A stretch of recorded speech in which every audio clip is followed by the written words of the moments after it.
வணக்கம் வியூயர்ஸ். நிறைய பேர் குழந்தை பேருக்கு விசாரிக்கிறாங்க, கேட்குறாங்க.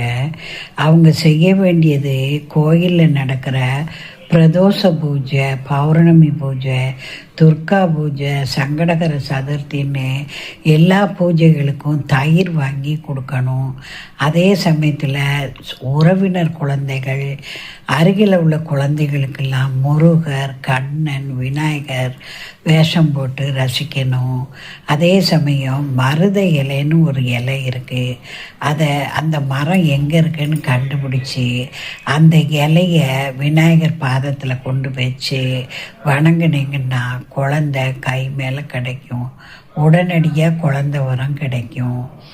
அதே போல் தவளும் கண்ணன் படமோ விக்கிரகமோ வீட்டில் இருந்தால் ஒரு அரச இலையோ இல்லை ஒரு வெற்றலையோ இல்லை வெள்ளி கிண்ணமோ எச்சில் படாத ஒரு பாத்திரத்தில் ஒரு நெல்லிக்காய் அளவு வெண்ணெய் வச்சு 48 நாள் தொடர்ந்து வணங்கிட்டு அந்த வெண்ணெயை கணவன் மனைவி இருவரும் சாப்பிடணும். குருவாயூருக்கும் நீங்கள் வேண்டிக்கிடலாம்.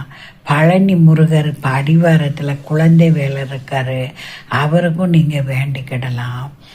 அதே சமயம் சஷ்டிக்கு கிருத்திகைக்கு ஒரு குண்டால பாயாசம் வச்சு முருகருக்கு நைவேத்தியம் பண்ணி அருகில் உள்ள பக்தர்களுக்கு தானம் பண்ணலாம்.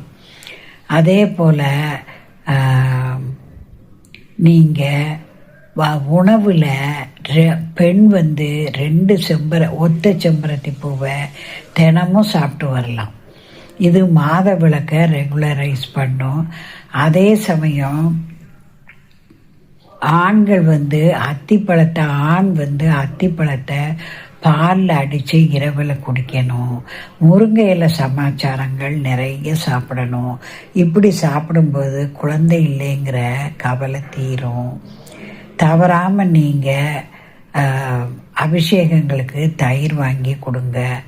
அதே சமயம் விநாயகருக்கு அருகில் இருக்கிற 2 நாகருக்கு எல்லா அபிஷேகங்களும் பண்ணி மஞ்சளை சந்தனம் போல் கரைச்சி 2 நாகத்துக்கும் தடவி வெத்தலைப்பாக்கு தேங்காய் பழம் வச்சு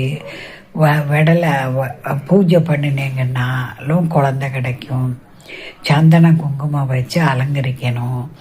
செவ்வாய்க்கிழமை தோறும் இந்த நாகர் பூஜை செய்து வந்தீங்கன்னாலும் குழந்தை வரம் கை மேலே கிடைக்கும்.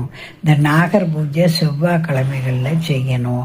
நாகதோஷம் கழிய கீழ்பெரும்பள்ளம்னு கும்பகோணத்துக்கு அருகில் இருக்கிற கீழ்பெரும்பள்ளத்தில் போய் நாகதோஷம் கழிக்கலாம். இவ்வாறு